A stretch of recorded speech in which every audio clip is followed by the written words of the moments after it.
Em Brasília, 19 horas. Está no ar a Voz do Brasil. As notícias do governo federal que movimentaram o país no dia de hoje.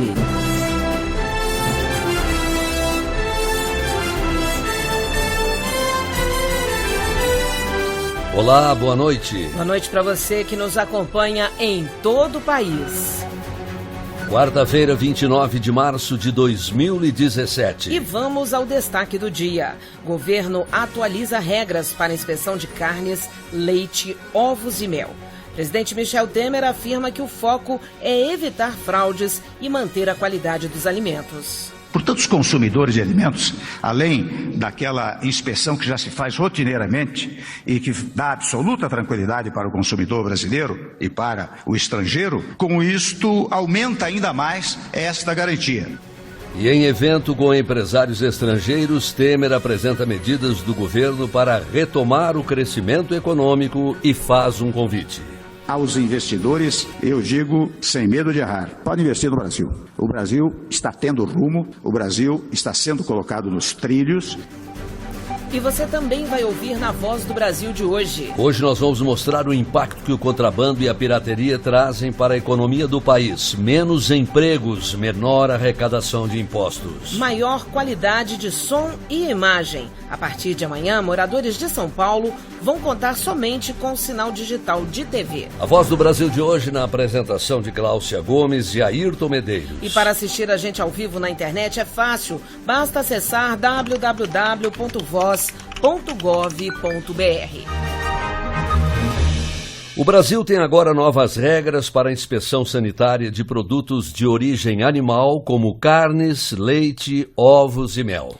Uma das mudanças é o aumento do rigor nas punições para frigoríficos e empresas que cometerem irregularidades.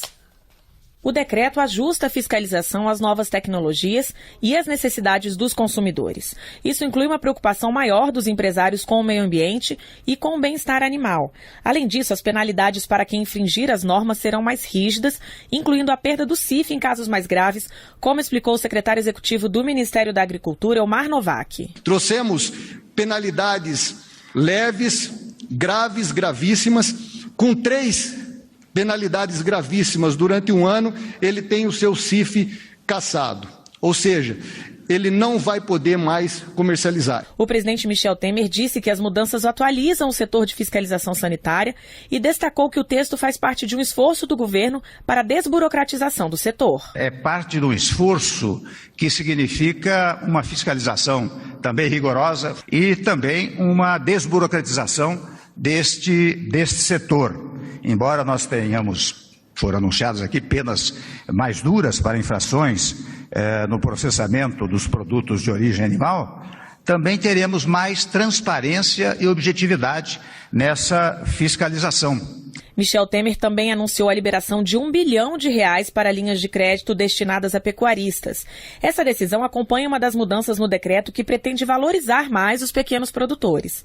De acordo com o ministro da Agricultura, Blairo Maggi, o dinheiro vai ajudar também os setores que tiveram prejuízos com a queda das exportações nas últimas semanas. Muitos frigoríficos, muitas empresas exportadoras provavelmente terão um caixa menor, eles faturarão menos do previsto e menos do necessário para bancar as suas contas, os funcionários e fazer com que a máquina continue funcionando. Então, a intervenção que o Banco do Brasil está fazendo é colocando à disposição uma ponte, fazendo uma ponte exatamente para que eles possam ultrapassar esses momentos difíceis e chegar do outro lado. O governo também comemorou a decisão do Irã de retomar as importações de carne do Brasil. De acordo com o presidente Michel Temer, o Irã é um mercado importante, responsável por $380 milhões de exportações de carne brasileira. Reportagem Beatriz Amiden. E o presidente Michel Temer voltou a afirmar que a questão sobre a restrição à carne brasileira no mercado externo está sendo superada. Temer participou de encontro com agricultores que apresentaram propostas para facilitar o escoamento da produção do país. A Confederação da Agricultura e Pecuária do Brasil, CNA, entregou um conjunto de propostas ao presidente Michel Temer para melhorar a logística e o escoamento da produção agropecuária do país. Entre as iniciativas está a consolidação dos corredores logísticos de escoamento de grãos das regiões Norte, Nordeste e Centro-Oeste, que servem para descongestionar os portos do Sul e do Sudeste. O presidente Michel Temer agradeceu o trabalho da CNA, se comprometeu a estudar as sugestões apresentadas e apontou o setor agropecuário como fundamental para a economia brasileira. Michel Temer também falou sobre a recuperação de mercados para a carne brasileira depois da Operação Carne Fraca, que apura irregularidades na concessão de licenças para a produção e venda do produto. Está sendo superado, veja bem, ainda remanesce a questão da União Europeia, terá novas conversações agora durante essa semana que vem. Técnicos virão para cá para fazer também, naturalmente, um exame, uma inspeção, mas veja que em pouquíssimo tempo vários países que iriam eventualmente embargar não o fizeram, né? E, portanto, revelando a rigidez da carne brasileira.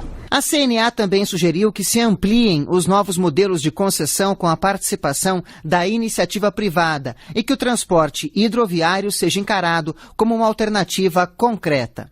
Reportagem Paulo La Sálvia. E em um evento com investidores estrangeiros em São Paulo, o presidente Michel Temer explicou as reformas que o governo está promovendo para retomar o crescimento econômico. Reformas que estão dando a confiança para que os empresários voltem a investir no país. O presidente Michel Temer falou para uma plateia de investidores internacionais sobre as medidas tomadas para combater a crise econômica, sanear as contas públicas e, assim, retomar a confiança no país. Michel Temer destacou o diálogo que mantém com o Congresso Nacional, que tornou possível a aprovação de propostas importantes para o país, como a que criou um teto para os gastos públicos. A primeira questão que nós enfrentamos foi a questão do teto dos gastos públicos, uma coisa que era mal vista pela classe política e também interessante pelos brasileiros em geral. E num prazo curto, nós conseguimos aprovar o teto dos gastos públicos. O presidente reforçou a importância das reformas trabalhista e previdenciária e incentivou os empresários a investir no Brasil. Aos investidores, eu digo sem medo de errar, pode investir no Brasil. O Brasil está tendo rumo, o Brasil está sendo colocado nos trilhos e quem vier depois de mim encontrará um país em que a locomotiva pode andar tranquilamente porque os trilhos estarão colocados. Michel Temer também destacou o compromisso do governo com a responsabilidade social, com medidas como a valorização do Bolsa Família, a retomada do Minha Casa Minha Vida e o incentivo à geração de empregos. Reportagem Luana Karen. E entre as reformas que o presidente citou aos empresários está a da Previdência. A proposta do governo vai ter uma alteração. Servidores públicos estaduais e municipais vão ficar de fora da reforma. As mudanças no regime de aposentadoria desses servidores, quando necessárias, vão ficar a cargo de prefeituras e governos estaduais. A ideia do governo é que os estados façam as alterações nas previdências em até 6 meses. Em reunião com os senadores para discutir o tema, o presidente Michel Temer confirmou a intenção de sugerir a inclusão desse prazo no texto da reforma. Segundo o secretário de Previdência Social, Marcelo Caetano, o assunto está sendo discutido com parlamentares. Os estados se mantêm autonomia federativa, mas dentro de princípios de harmonização. A proposta do Executivo é essa e tem que naturalmente haver um diálogo juntamente com o Congresso. Naturalmente que o Congresso é totalmente soberano para fazer essa alteração. Entre outros pontos, a proposta do governo federal prevê que a idade mínima para conseguir a aposentadoria é de 65 anos, com pelo menos 25 anos de contribuição, tanto para homens quanto para mulheres. 19h09 em Brasília. Crimes que trazem prejuízo, muito prejuízo para a economia do país. Vamos mostrar daqui a pouco os impactos que o contrabando e a pirataria trazem para o nosso dia a dia. Uma imagem bem melhor. Mais nítida, com mais qualidade e que dá para ver até os detalhes. A TV digital está se tornando uma realidade em todo o país. Hoje, à meia-noite, mais de 7 milhões de famílias de São Paulo desligam definitivamente o sinal analógico e passam a operar com o sinal digital. Quanto mais nítida a imagem na tela da televisão, melhor, não é? Isso é possível com o sinal digital. Na TV digital, a imagem tem o dobro de definição e muito mais brilho.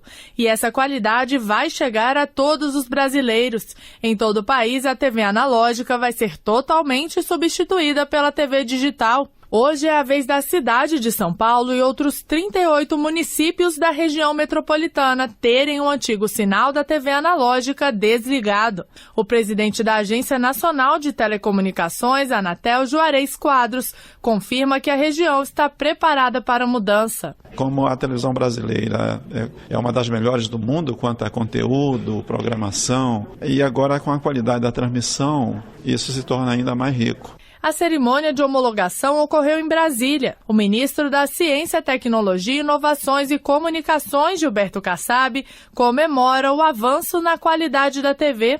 Existia muita expectativa em relação à cidade de São Paulo e à Grande São Paulo, até porque estamos falando de aproximadamente 7 milhões e meio de famílias que seriam atingidas por esse desligamento.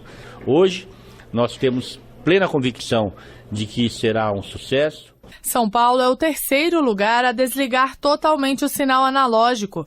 A primeira cidade foi Rio Verde, em Goiás.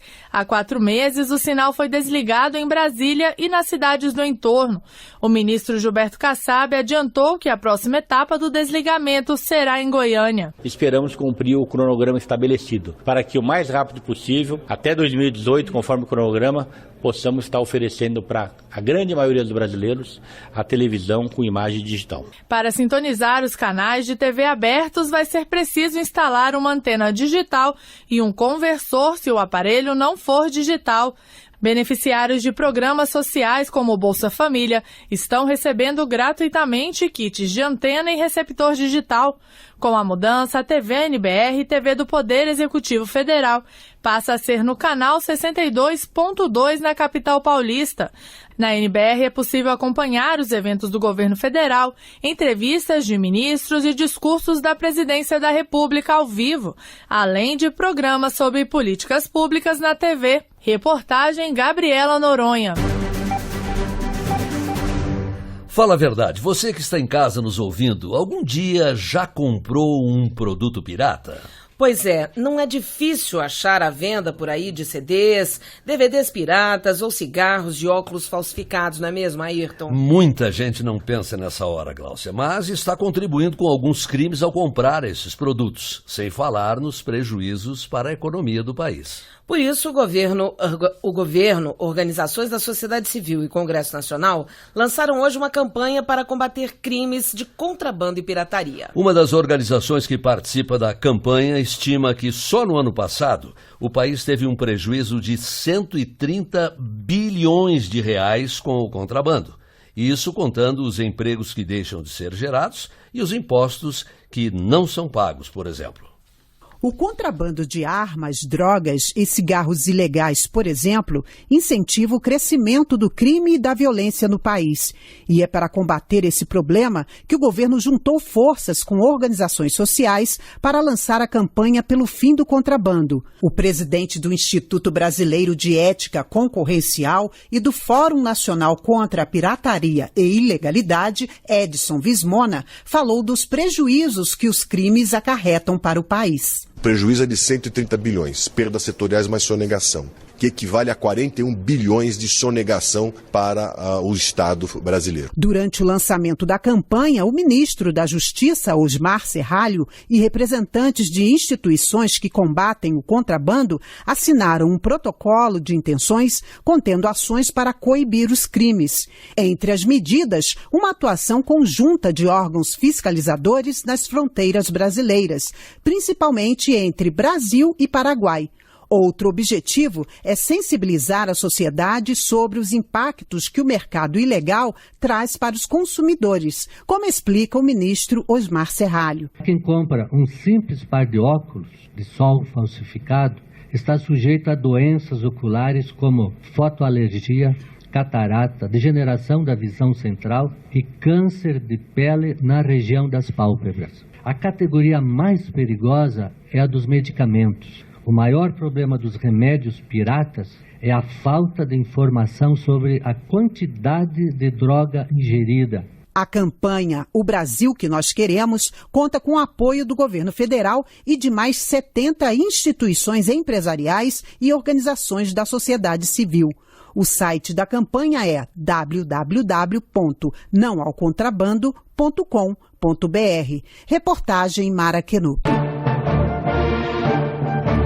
Mais de 12 mil pessoas estão pela segunda vez tratando a tuberculose nos hospitais públicos. Muitas pessoas começam a segurar, melhoram um pouco e abandonam o tratamento. Elas não sabem que tempos depois a doença volta ainda mais forte. Uma campanha nacional contra a tuberculose quer alertar a população sobre a importância de completar este tratamento. Há 5 anos, uma doença na pele trouxe transtorno ao corretor de imóveis José Ives Frota Filho. Ele procurou um dermatologista, mas o problema continuava. Foram 8 meses fazendo exames até descobrir que se tratava de tuberculose cutânea, um tipo raro da doença. Depois disso, foram mais 6 meses de tratamento. Em termos do medicamento, não pode ter uma falha de um dia. São 6 meses ininterruptos. E aí, depois desses 6 meses, você volta ao médico para ver se não tem nenhum resquício do bacilo, né? Embora existam casos raros de tuberculose, o tipo mais comum é a pulmonar. Só no ano passado foram registrados mais de 66 mil novos casos da doença e quase 13 mil em retratamento, ou seja, pessoas que abandonaram o tratamento inicial. Para marcar o Dia Mundial de Combate à Tuberculose, o Ministério da Saúde lançou uma campanha nacional para sensibilizar a população sobre a importância de aderir e, principalmente, completar o tratamento da doença, que tem duração de pelo menos 6 meses. A coordenadora do Programa Nacional de Combate à Tuberculose, Denise Aracaki, destaca o apoio de todos para combater a doença. O tratamento é importantíssimo ser levado até o fim. Se o paciente ele desiste no meio do caminho do tratamento, o bacilo que ele tem pode se tornar resistente. E aí o tratamento ele é muito mais longo. O pneumologista Ricardo Martins alerta para que pessoas com sintomas da doença procurem um médico. 2 semanas de tosse, procure serviço de saúde. Se junto com essas 2 semanas de tosse vier febre, perda de peso e muito suor durante a noite, mais um motivo para procurar o serviço de saúde. É preciso que a pessoa saiba que o tratamento é inteiramente gratuito, é fornecido pelo governo brasileiro, não há falha de medicação. O Brasil já conseguiu atingir as metas dos Objetivos do Milênio de Combate à Tuberculose. E em 2015 assumiu um novo desafio com o compromisso global de reduzir 95% das mortes e 90% do índice de incidência da doença até 2035. Reportagem Ney Pereira. Bactérias cada vez mais fortes e resistentes a antibióticos. O uso de medicamentos sem prescrição médica está dando origem a uma geração de bactérias resistentes. E esse problema causa preocupações no mundo todo. Países da América e da Europa se reuniram hoje em Brasília.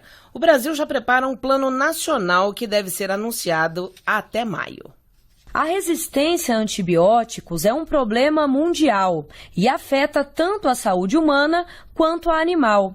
Para a saúde humana, a principal preocupação é com o surgimento de bactérias resistentes aos medicamentos conhecidos, o que pode levar doenças simples a se tornarem mortais. O ministro da Saúde, Ricardo Barros, destaca as ações para combater o problema. No mundo, estima-se que 700 mil pessoas morram anualmente em decorrência de resistência aos antimicrobianos. Isso significa que o tratamento com alguns antibióticos convencionais não tem se mostrado eficaz. Entre os esforços, ressaltamos a experiência brasileira de obrigatoriedade e retenção de prescrição para antibióticos nas farmácias. Já a médica Marcela Montandon lembra os cuidados que as pessoas devem tomar com o uso de antibióticos. As pessoas usam sem saber como usar e por tempo curto de de antibiótico e aí isso gera muito problema. Outra preocupação é com a produção agropecuária. O uso excessivo de antibióticos em animais aumenta a resistência a micro-organismos e, assim, ameaça toda a produção rural e traz riscos para a saúde animal e também para a saúde das pessoas. O ministro da Agricultura, Pecuária e Abastecimento, Blário Maggi, ressalta o esforço do Brasil em buscar uma produção cada vez mais sustentável. Toda a produção agropecuária brasileira tem ampla base ambiental e social, o que torna uma das mais sustentáveis do mundo. A sustentabilidade do sistema de produção brasileiro permite que nosso país abasteça o mercado interno e, ao mesmo tempo, seja um importante fornecedor de alimentos para outros países. Hoje, o país é o terceiro maior exportador de alimentos do mundo. Para enfrentar o problema, o governo brasileiro elabora ainda o Plano de Ação Nacional de Prevenção e Controle de Resistência aos Antimicrobianos, com ações para o uso responsável de antibióticos no país, como explica o ministro da Saúde, Ricardo Barros. O Plano de Controle de Resistência Antibacteriana está já em fase de validação. Nós devemos validar o nosso texto, provavelmente antes da reunião da Assembleia da Organização Mundial de Saúde em maio. O plano é uma recomendação da Organização Mundial da Saúde, a OMS. Reportagem, Jéssica do Amaral. E são 300 dias de nova gestão do Ministério da Saúde. Quase 3 bilhões de reais economizados. O dinheiro poupado foi reinvestido em outras áreas do próprio Ministério, como a compra de mais remédios, vacinas e do melhor medicamento que existe no mundo para o tratamento da AIDS. As ações do Ministério também diminuíram em mais de 75% dos casos de dengue, chikungunya e zika vírus em relação ao ano passado. Os recursos foram reaplicados integralmente no próprio setor, como explica o ministro da Saúde, Ricardo Barros. Toda a economia é reaplicada em mais serviços de saúde. Credenciamos 1 bilhão e 300 em novos serviços de saúde em todo o país. Adquirimos muito mais medicamentos, ampliamos o acesso das pessoas ao tratamento, especialmente hepatite C. E agora o objetivo é economizar ainda mais para podermos aplicar recursos na atenção básica, que será a prioridade nossa deste ano. A economia permitiu a compra de 5 milhões de doses extras da vacina contra difteria, tétano e coqueluche. Também foi possível adquirir medicamento para tratamento de HIV em crianças e adolescentes. Em outra frente de atuação, políticas adotadas pelo Ministério da Saúde resultaram na redução de doenças transmitidas pelo Aedes aegypti. Em janeiro e fevereiro deste ano, o país teve queda de 91% dos casos de dengue, 79% dos registros de chikungunya e 96% dos casos de zika, comparado ao mesmo período do ano passado. O desafio agora, segundo o ministro da Saúde, é conter o avanço da febre amarela. Já distribuímos 20 milhões de doses extras de vacina, estamos com plena capacidade de produção da Fiocruz. Onde existem focos, está havendo controle e vamos controlando os focos para que a gente não tenha a urbanização da febre amarela. O ministro Ricardo Barros informou ainda que o Ministério da Saúde habilitou 126 novas unidades de pronto atendimento, forneceu 340 novas ambulâncias para a renovação da frota do SAMU em 19 estados e aumentou a oferta de medicamentos na farmácia pública. Reportagem Luana Karen. Antes de encerrar, nós temos aqui uma última notícia. Vamos falar do imposto de renda.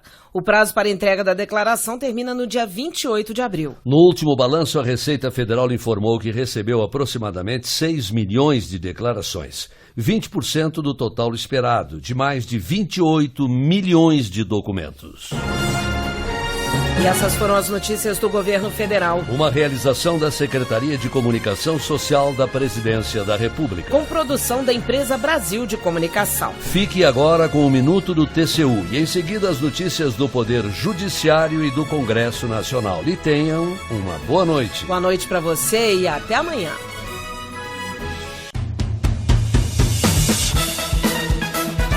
Você vai ouvir agora notícias do Poder Judiciário. Supremo Tribunal Federal aceita a denúncia e deputado federal Everton Rocha vira réu em ação penal. O cliente deve ser indenizado após receber imóvel diferente do combinado. A empresa é condenada a indenizar trabalhador que não tirava férias integrais. Agora em Brasília, 7h25. Boa noite, eu sou Uliana Gomes. E eu sou o Arthur Filho.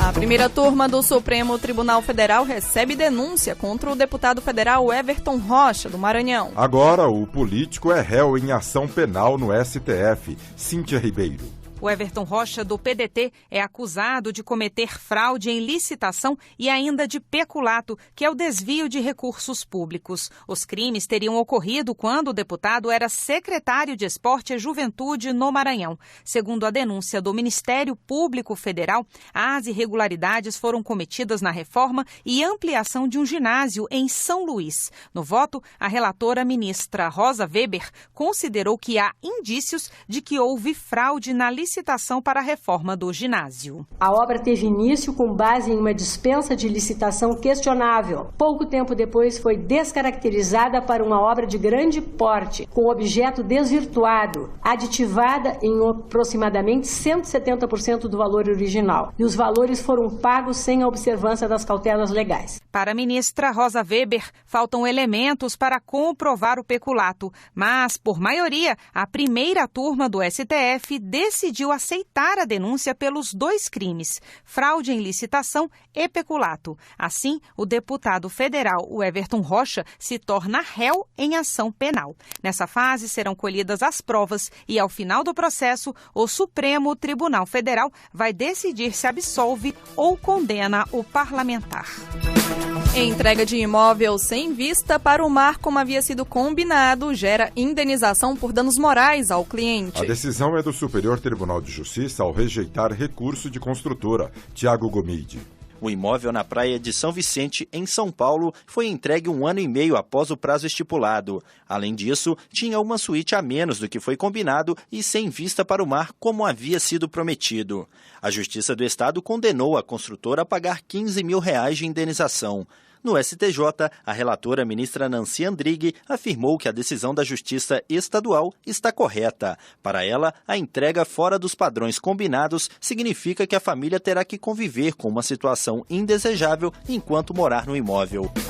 A empresa de transportes deve indenizar trabalhador que não tirava férias integrais. O valor foi fixado em quase R$15 mil. A decisão é da 7ª turma do Tribunal Superior do Trabalho. Priscila Peixoto. O mecânico trabalhou por mais de 30 anos na empresa, mas somente no último ano ele conseguiu tirar as férias completas. Ao analisar o caso na 7ª turma do TST, o ministro Cláudio Brandão ressaltou que as férias são um direito fundamental ao cidadão, essencial para preservar outros direitos, como a saúde e o lazer. Para os ministros, a conduta da empresa ofendeu a dignidade humana, pois ainda aumentou o risco do homem ter doenças do trabalho. Adolescente com deficiência auditiva volta a ouvir após Justiça determinar que Estado arque com tratamento. No caso, a Justiça do Acre considerou o direito à saúde. Johnny Luna. A adolescente precisou se deslocar do interior para a capital acreana para colocar o aparelho auditivo e ainda deve fazer a viagem a cada 3 meses para manutenção. Por isso, a juíza garantiu à menina o tratamento fora de domicílio, bem como as passagens e o pagamento de diárias para ela e a mãe. A juíza do caso afirmou que o poder público deve oferecer todas as condições necessárias ao tratamento da adolescente, como forma de garantir o direito à saúde. A alteração de voo comunicada com antecedência não gera danos morais ao consumidor. A empresa aérea comunicou a alteração com 2 meses de antecedência. Carlos Ribeiro. A mulher foi comunicada sobre a alteração no voo de volta dos Estados Unidos ao Brasil. Com o novo trajeto, ela passou 6 horas a mais viajando. A juíza do caso em Brasília não verificou falha na prestação de serviço da empresa aérea, considerando que a comunicação sobre a mudança ocorreu com antecedência e a mulher teria tempo hábil para se planejar. Uso de sinalizador na arena do Grêmio em jogo de campeonato gaúcho rende suspensão de 8 jogos a torcedor. O homem deve se apresentar em uma delegacia no horário dos jogos do Grêmio. A decisão de proibir o torcedor de ir aos próximos 8 jogos é do juizado do torcedor e grandes eventos em audiência no próprio estádio.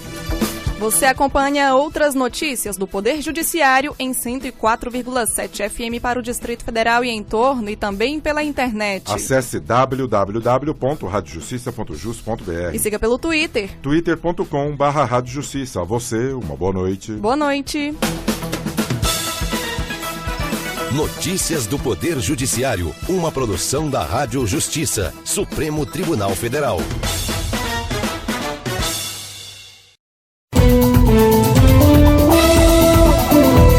Está no ar, o Jornal do Senado.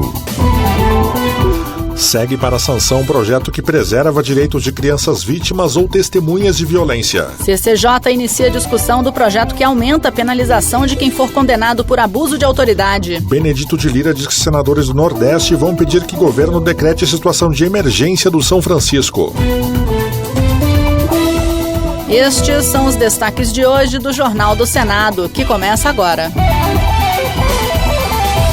Boa noite. Boa noite. Os senadores aprovaram um projeto que assegura direitos para crianças e adolescentes vítimas de violência. Entre as garantias previstas está a preservação da intimidade e da privacidade da vítima ou testemunha. Os detalhes com o repórter Maurício Desante. O projeto estabelece uma série de regras para ouvir crianças e adolescentes que são vítimas ou testemunhas de violência e prevê que as investigações correrão em segredo de justiça para preservar a privacidade dos menores. A senadora Lídice da Mata, do PSB da Bahia, uma das relatoras da proposta, explica que o depoimento, repetido várias vezes, pode ser tão traumático quanto a própria agressão. Façam com que elas revivam o trauma que foram submetidas.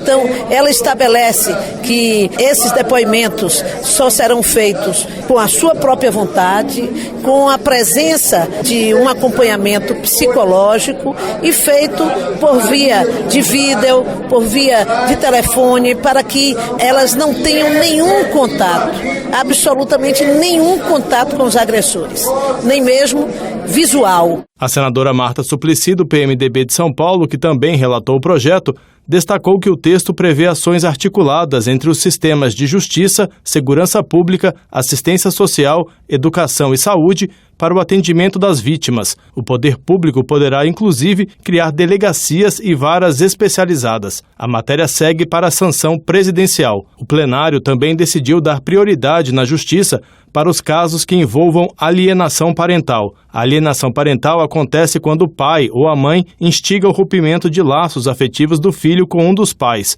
O autor do projeto, o senador Ronaldo Caiado, do Democratas de Goiás, disse que uma decisão rápida nesses casos pode evitar uma série de traumas.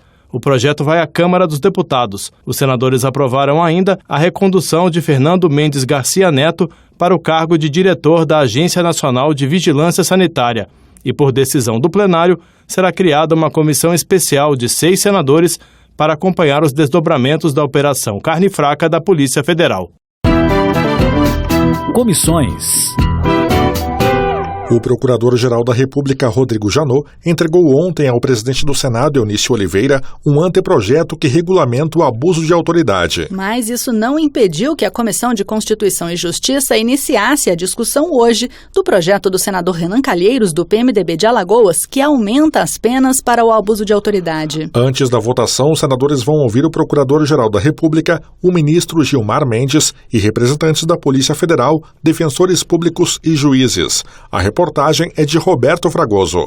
O senador Ronaldo Caiado, do Democratas de Goiás, chegou a sugerir que o debate fosse adiado por 30 dias, mas o pedido foi rejeitado. Ele argumentou que Janot apresentou ao Congresso outra proposta de regulamentação do abuso de autoridade e que é preciso compatibilizar os dois projetos. A comissão, ela não precisa de ter essa celeridade. Foi apresentado um novo texto que foi trazido à casa ontem. Esta é a realidade. Até então, as pessoas se posicionaram lá no plenário defendendo uma tese ou outra, mas não tinha nenhum texto redigido. O relator do projeto, o senador Roberto Requião, do PMDB do Paraná, criticou a proposta apresentada por Janot, que, segundo ele, foi consultado enquanto o relatório estava sendo feito e não quis se pronunciar. Requião classificou a sugestão como um verdadeiro perdão para quem comete abuso de autoridade. Tenta um artifício legal descriminalizá-lo e diz o seguinte: se o excesso for fundamentado, deixa de ser crime. Eu, por exemplo, não tenho condição de votar o fim do foro privilegiado sem o fim do abuso de autoridade, que nós estaremos promovendo a anarquia da legislação brasileira e a possibilidade concreta de um juiz de primeira instância, concursado ontem, viabilizar um depoimento coercitivo de um ministro do Supremo Tribunal Federal. O relatório, que será votado somente após as audiências, estabelece uma série de tipos penais de abuso de autoridade. Entre eles estão usar condução coercitiva, prisão preventiva e algemas sem necessidade, divulgar escutas telefônicas sem relação com a investigação e publicar imagens ou filmagens dos presos e investigados. Também será crime manter homens e mulheres ou adultos e menores presos no mesmo espaço. Segue para a análise da Comissão de Constituição e Justiça projeto aprovado pela Comissão de Direitos Humanos que proíbe a penhora por dívida de carros registrados em nome de pessoas com deficiência. A impenhorabilidade também vale no caso de veículos registrados no nome de alguém que more no mesmo endereço da pessoa com deficiência, desde que se comprove que é utilizado para o seu transporte. A proibição não ocorre, porém, quando a dívida se refere ao financiamento do próprio veículo, quando o carro for comprado com dinheiro obtido ilicitamente ou em casos similares. Repórter Ana Beatriz Santos. Para o autor da proposta, senador Romário, do PSB do Rio de Janeiro, em muitos lugares o poder público não conta com transporte público adequado para as pessoas com deficiência, que ficam impedidas de exercer o seu direito de locomoção. O relator da matéria, senador Sérgio Petecão, do PSD do Acre, lembrou que o carro é sinal de cidadania para a pessoa com deficiência. Na justificativa do projeto, o autor argumenta que as pessoas com deficiência enfrentam diariamente um sem número de obstáculos para o desempenho de suas variadas atividades. A propriedade sobre um bem automóvel constitui para as pessoas com deficiência legítimo instrumento para o exercício da cidadania e por isso merece ser protegida juridicamente. Os 27 senadores do Nordeste vão entregar ao presidente Michel Temer um manifesto com um pedido de decretação de situação de emergência do Rio São Francisco. Segundo anunciou o senador Benedito de Lira, do PP de Alagoas, somente assim será possível implementar ações de revitalização. Por causa de sua degradação, o rio está sendo invadido pelo Oceano Atlântico. Benedito de Lira informou que o curso d'água perdeu 40% do seu caudal e 16 outros rios que formam a bacia do São Francisco, que antes eram perenes, agora estão intermitentes. O velho Chico está morrendo, minha gente. A gente diz isso aqui, me parece que é fazer ouvido de mercador. As coisas só acontecem nesse país quando o desastre chega na porta de cada um. É uma coisa fantástica. Nós observamos o que está acontecendo e ninguém está dando crença. E o senador João Alberto Souza, do PMDB do Maranhão, homenageou a Rede Sara de Hospitais de Reabilitação, que completa 57 anos de existência em 2017. De acordo com o senador, uma pesquisa divulgada em 2015 mostrou que 98,2% dos pacientes da Rede Sara avaliaram o atendimento como ótimo ou bom. João Alberto Souza destacou ainda que 70% dos pacientes pertencem às classes C, D e E. É possível aliar excelência com uma atuação extensa e variada, tanto no atendimento quanto na pesquisa e na educação. Hoje a Rede Sara de Hospitais tem unidade em 7 capitais, além das 2 de Brasília, todas elas oferecendo o mesmo atendimento de excelência.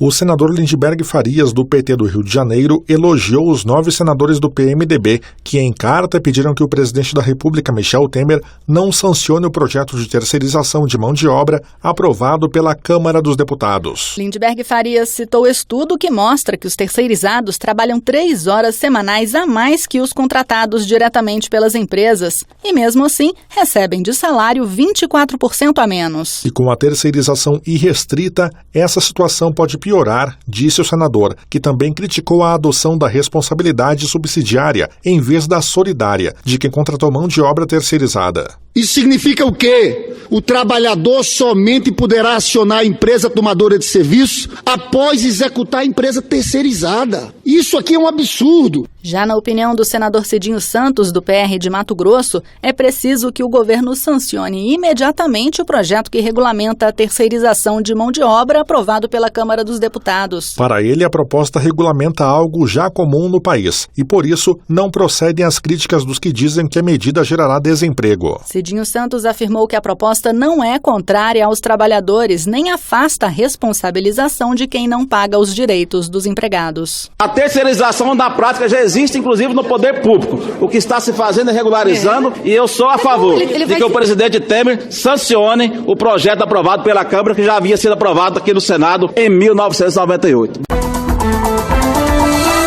Jornal do Senado. Apresentação Raquel Teixeira e Tiago Medeiros. Áudio Eliseu Caires. O Jornal do Senado fica por aqui. Acompanhe agora as notícias da Câmara dos Deputados. Boa noite. Boa noite.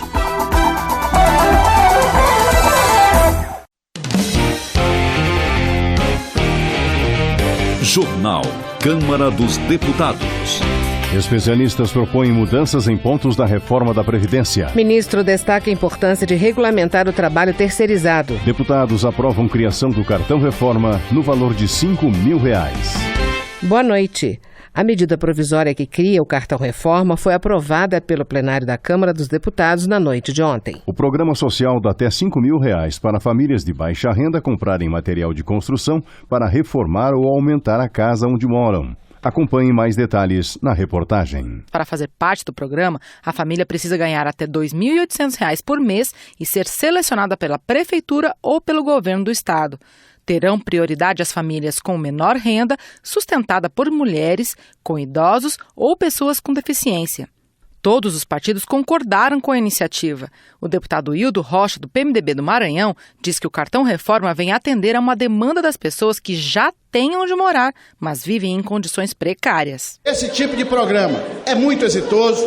Ele vem realmente melhorar as habitações, as condições de habitabilidade, aquelas famílias que precisam colocar um novo telhado, colocar forro na sua casa, melhorar o piso, melhorar o banheiro, fazer uma nova construção, fazer um novo quarto, ampliar um pouco a sua casa. Os partidos de oposição também votaram a favor, mas criticaram o alcance do programa, como a deputada Maria do Rosário, do PT Gaúcho. 3,5 milhões de famílias têm a necessidade de melhorarem as suas casas. No entanto, a medida provisória é totalmente insuficiente, porque os recursos destinados não garantem além de 5% dessa demanda ao ano. Então nós demoraríamos mais de 20 anos para atender as famílias que precisam. Para o líder do PT, deputado Carlos Zaratini, esse alcance limitado mostra a real intenção do cartão reforma. É um projeto que tem um único efeito: aparecer na propaganda do governo federal. Nada além disso. É um projeto propagandístico com pouquíssima repercussão social. Ainda assim,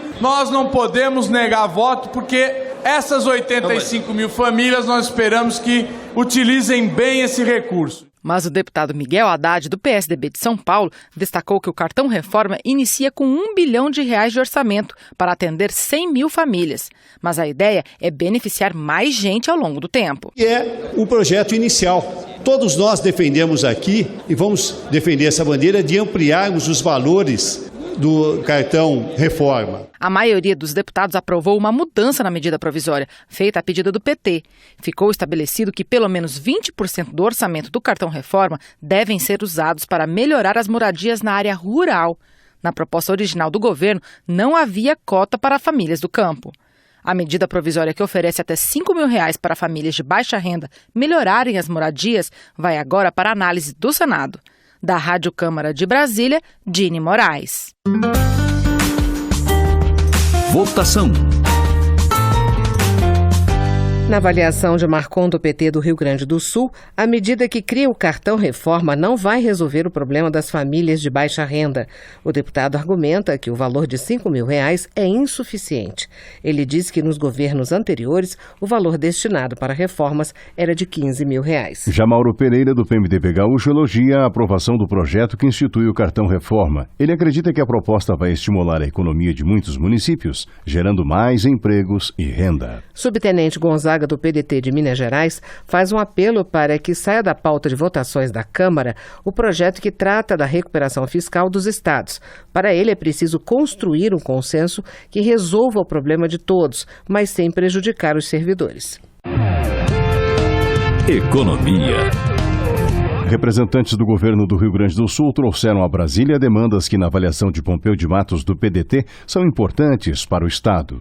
Entre elas, o parlamentar cita a unificação das alíquotas do programa Minha Casa Minha Vida na região metropolitana da Serra e o pedido de recursos para os municípios do entorno do Rio Caí, atingidos por enchentes. Bom Gás, do PT, alerta que 11 agências dos Correios poderão ser fechadas no Rio Grande do Sul e que 25 mil funcionários correm o risco de ser demitidos em todo o país.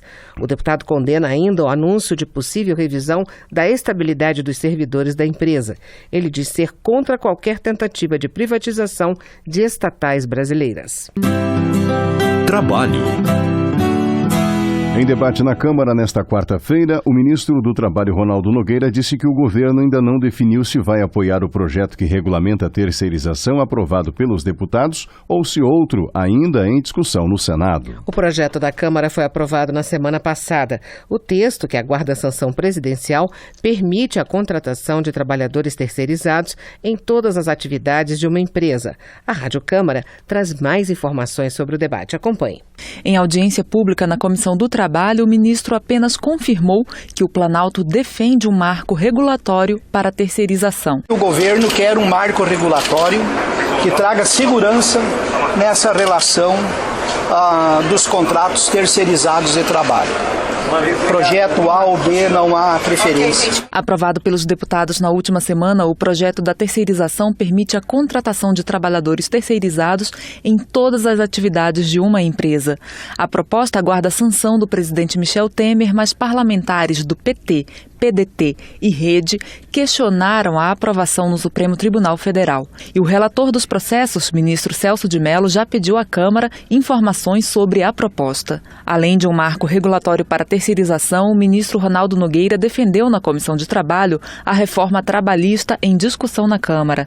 Ele afirmou a necessidade de o Brasil contar com uma legislação que dê segurança jurídica a trabalhadores e pequenos empreendedores. Para o ministro, a reforma não vai ameaçar direitos consolidados como jornada de trabalho, descanso remunerado, férias, 13º, vale transporte e vale refeição.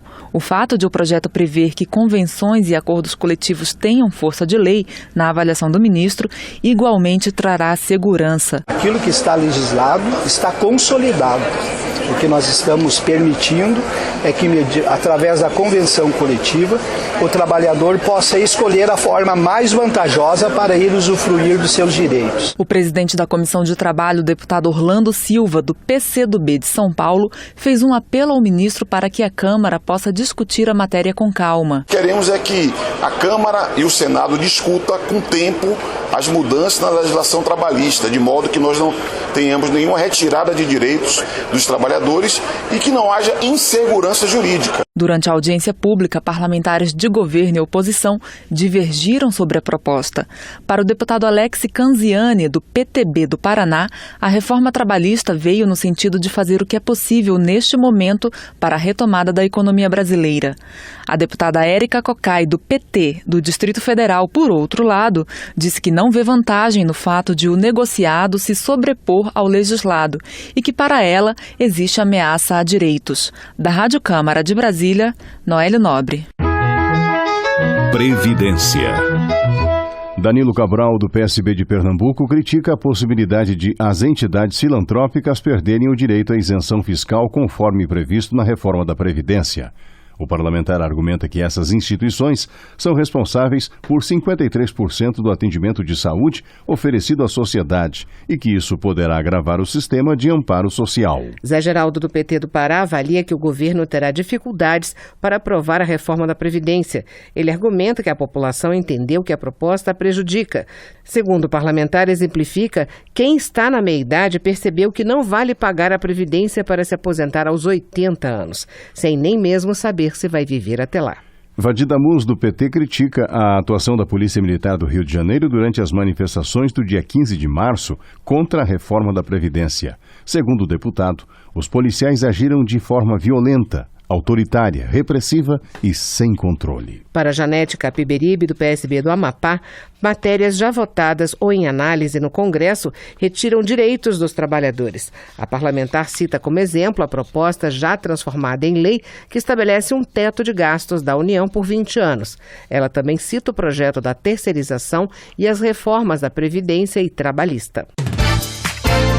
A comissão que analisa a reforma da Previdência discutiu o tema nesta semana com especialistas vinculados a instituições de ensino. Um dos convidados, o economista Fábio Giambiadi, defendeu mudanças no sistema, mas acredita que alguns pontos da proposta devem ser alterados. Já a professora da UFRJ, Denise Gentil, propôs que o governo crie medidas para melhorar a arrecadação tributária e a produtividade do trabalhador. A reportagem a seguir traz mais detalhes. Apesar de defender a necessidade da reforma da Previdência, o economista Fábio Giambiadi, especialista no tema, acredita que alguns pontos da proposta deveriam ser modificados, como a pensão por morte. Segundo ele, o fim da acumulação da aposentadoria com pensão vai afetar muitos viúvos ou viúvas, porque alguns gastos grandes, como aluguel, continuam os mesmos após a morte do companheiro. Giambiadi, que participou de audiência pública da Comissão Especial da Reforma da Previdência, também acredita que o cálculo do benefício deveria ser alterado para que uma pessoa que chegar aos 65 anos com 45 de contribuição possa ter 100% do benefício. Pela reforma, isso só ocorreria com 49 anos de contribuição. O economista defendeu ainda que o problema da Previdência não é contábil, mas de justiça social. Isso porque o sistema permitiria, por exemplo, aposentadorias precoces, em detrimento de gastos com saúde e educação. Daqui a poucas semanas eu vou fazer 55 anos. Sim! Aos 15 anos, eu não me chamasse Fábio, me chamasse Fabiana, e meus pais tivessem começado a pagar aquele carnê do INSS como contribuinte autônomo, eu poderia estar aposentado, nesse caso aposentada, há 10 anos. Eu tenho vergonha de um país que permite a dilapidação desses recursos públicos. Já a Denise Gentil, professora da UFRJ, propôs que o governo pense em melhorar a arrecadação tributária e a produtividade do trabalhador brasileiro, e não apenas em cortar gastos. Denise sugeriu medidas como o combate à sonegação, a cobrança da dívida previdenciária, a redução do mecanismo que desvincula receitas da Seguridade Social, a revisão das desonerações, a criação de empregos formais e um projeto de desenvolvimento que envolva ganhos de produtividade. Porque a análise que corta os gastos, ela é bem endereçada, né? Quem precisa das transferências de renda do governo? Obviamente que são as pessoas mais necessitadas. Quem ganha quando o governo passa a transferir menos? As pessoas que são favorecidas pelos demais gastos do governo, particularmente os gastos com juros. Então, uma reforma que corta gastos, ela não é assim totalmente isenta e desinteressada. Denise também rebateu os argumentos de que o Brasil estaria seguindo exemplos mundiais ao fazer a reforma da Previdência. Segundo ela, o Japão reduziu a idade mínima para a aposentadoria porque chegou à conclusão de que ela estava causando pobreza entre os idosos. Ela também afirmou que na América Latina, 18 países criaram aposentadorias não contributivas. O presidente do Instituto de Ensino e Pesquisa, Marcos Lisboa, destacou que o principal motivo para a reforma da Previdência é o envelhecimento populacional. Segundo ele, a relação entre trabalhadores e aposentados vai ser de 2:1 daqui a 15 anos. Para Lisboa, se nada for feito, em 2036 todo o gasto público será para pagar a Previdência. Vitor Roberto de Souza, da Associação dos Juízes Federais do Brasil, disse que a reforma, se aprovada, vai desencadear muitas ações judiciais. Ele citou como exemplo a falta de explicação para as regras de transição, restritas a pessoas com idade de 45 anos ou mais para mulheres e 50 anos ou mais para homens. O relator da reforma da Previdência, deputado Arthur Oliveira Maia, do PPS da Bahia, confirmou que o governo está debatendo a possibilidade de dar um prazo para os estados e municípios fazerem as suas reformas previdenciárias. Se isso não ocorresse, os servidores estaduais e municipais passariam então a estar submetidos às regras dos servidores federais, que forem aprovadas agora. Da Rádio Câmara de Brasília, Silvia Minhato. Agricultura. Benedita da Silva, do PT do Rio de Janeiro, questiona a publicidade feita durante a Operação Carne Fraca da Polícia Federal, que, segundo ela, causou prejuízo ao mercado, gerando inclusive desemprego. A deputada destaca que haverá na Câmara uma audiência pública organizada por várias comissões da Casa para ouvir a Polícia Federal e os responsáveis envolvidos. Edmilson Rodrigues, do PSOL do Pará, lamenta a notícia de que o questionário do Censo Agropecuário, que começa em outubro, não trará questões sobre agricultura familiar e uso de agrotóxicos. Ele protesta ainda contra a diminuição no número de recenseadores. Começou hoje e vai até sexta-feira o 9º Congresso Estadual da Federação dos Trabalhadores na Agricultura Familiar do Pará. Beto Faro, do PT, saúda os mais de 500 representantes de 120 sindicatos que participam do evento. De acordo com o parlamentar, o encontro servirá para avaliar os trabalhos da instituição e escolher uma nova direção. Política. Nelson Pellegrino, do PT da Bahia, avalia que o Tribunal Superior Eleitoral deve cassar a chapa Dilma Temer. O parlamentar entende que, dessa forma, apenas Michel Temer deverá ser cassado, uma vez que Dilma já sofreu impeachment ano passado. Para o deputado, não é possível cassar meia chapa, e sim a representação como um todo. O julgamento deve começar na semana que vem. Em dezembro de 2014, as contas da campanha à presidência, formada pela chapa Dilma Temer, foram aprovadas com ressalvas no TSE. O processo foi reaberto porque o PSDB questionou a aprovação. O partido argumentou que havia irregularidades nas prestações de contas apresentadas por Dilma Rousseff. Ivan Valente, do PSOL de São Paulo, lembra que o PSDB foi o partido que questionou a aprovação das contas da chapa Dilma Temer pelo Tribunal Superior Eleitoral. Ele considera incoerente o partido agora apoiar o governo de Michel Temer. Arnaldo Jordi, do PPS do Pará, ressalta o apoio da população à Operação Lava Jato. Segundo ele, a Força-Tarefa está ajudando a passar o Brasil a limpo e mostrando que é possível combater a corrupção e a impunidade. Integrante da Comissão Especial da Reforma Política, Afonso Mota, do PDT do Rio Grande do Sul, enfatiza que o colegiado vive um momento de muita tensão em função da conjuntura política. O clima atual, em seu entendimento, impede o bom debate e dificulta a elaboração do relatório. No próximo dia 1º de abril, o PT vai realizar plenária regional na cidade de Vitória da Conquista, na Bahia. O objetivo do encontro, segundo Valdenor Pereira, será o debate sobre o futuro e a reestruturação do partido. Homenagem. Harold de Oliveira, do PSC do Rio de Janeiro, lembra que 31 de março marca o dia da chegada dos militares ao poder, em 1964. O deputado afirma que para ele foi um privilégio viver e participar das realizações dos governos militares, que, segundo destaca, criaram o INSS, regulamentaram o 13º salário, fundaram o Fundo Rural e construíram mais de 4 milhões de moradias. O Dia Nacional dos Oficiais de Justiça é comemorado em 25 de março. Rômulo Gouveia, do PSD da Paraíba, elogia o trabalho prestado pelos servidores e destaca a importância da categoria em dar apoio operacional ao sistema judiciário. Rômulo Gouveia também informa que o arcebispo emérito da Paraíba, Dom Marcelo Pinto Carvalheira, morreu na noite de sábado em Recife, aos 88 anos. O deputado ressalta a participação do religioso na redemocratização do Brasil e na evangelização da população do Estado. Educação. Luiz Couto, do PT da Paraíba, contesta a declaração da secretária executiva do Ministério da Educação, Maria Helena Guimarães, que defendeu a cobrança de mensalidades nas universidades públicas e institutos federais. O deputado lembra que o tripé da educação garantido pela Constituição se baseia em ensino, pesquisa e extensão. Para ele, essa cobrança é inaceitável. Saúde. Chico D'Angelo, do PT do Rio de Janeiro, pede a convocação do ministro da Saúde pela Comissão de Seguridade da Câmara para esclarecer o surto de febre amarela no país. Ele registra que 492 casos foram confirmados, com 162 mortes. O deputado também quer mais informações sobre os recentes casos de malária ocorridos em Petrópolis. Justiça. A ministra do Supremo, Rosa Weber, deu 5 dias de prazo para que a Presidência da República, o Senado e a Câmara dos Deputados se manifestem na ação que pretende ampliar a legalidade do aborto. Flavinho, do PSB de São Paulo, entende que o Judiciário não pode ter pressa para colocar em pauta a matéria. O deputado cita pesquisa divulgada pelo IBOPE, mostrando que 79% da população é contra a legalização do aborto. Para Flavinho, o poder público deve levar em consideração a opinião do povo. Últimas notícias.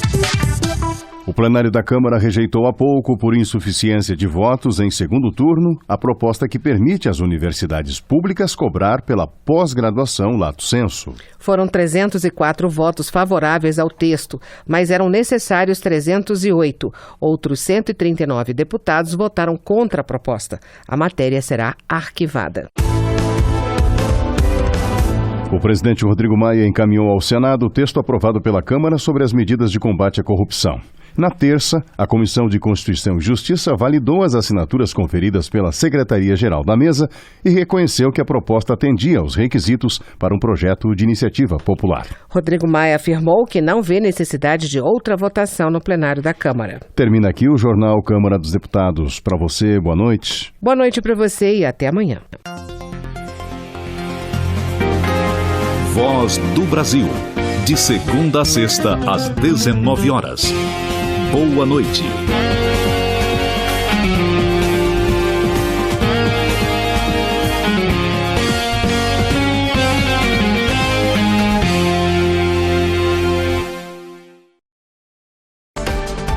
Minuto do TCU. A auditoria do Tribunal de Contas da União verificou que o projeto Águas do Sertão, que engloba o sistema de abastecimento de água em Araci do Norte, na Bahia, teve o projeto executivo considerado deficiente. É que não havia planos para a fluoretação da água. A fluoretação é medida de promoção da saúde pública, de cunho preventivo e alcance econômico. Sua utilização promove economia em tratamentos odontológicos. Também foi apurado sobrepreço de mais de R$2 milhões e superfaturamento de R$1 milhão. O relator do processo no TCU, ministro substituto Augusto Sherman, acrescentou que, abre aspas, a fiscalização era deficiente, tendo em vista que o acompanhamento da obra era feito por apenas um engenheiro e em semanas alternadas, fecha aspas. TCU, fiscalização a serviço da sociedade.